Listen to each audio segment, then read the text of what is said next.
How to trim audio in VLC Media Player. Hello guys, this is Atticus and welcome back to another tutorial video. Today's video is on how you can trim audio or MP3 in VLC Media Player. So before we begin, if you guys are new to our channel, head down below and hit the subscribe button so you don't miss out on our future videos. Also press the bell icon so you get notified when we release our new videos. Now let's begin.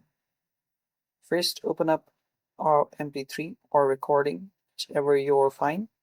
So right click on it and head over to Open With and choose VLC Media Player. Then your VLC Media Player should open up.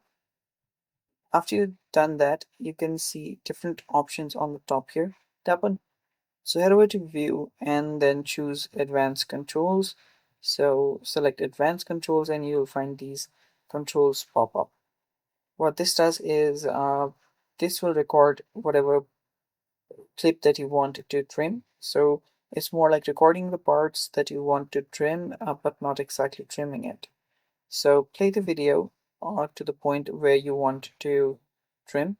So then start the recording and then start the play button.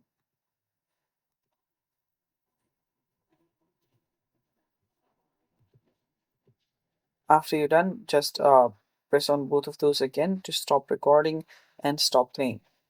After you've done that, the recording will just get saved, and to see where it gets saved, what you can do is you can head over to your tools, go to preferences.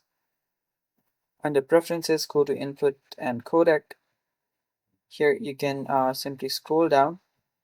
There you should find your preferences where you want to download it. Let me search for that again. So there you can see record directory or file name, where you can just browse and change it as well. And yeah, that's how you trim an MP3 or any audio file in VLC Media Player. Thanks for watching. That is it for today's video. Stay tuned for more and bye-bye.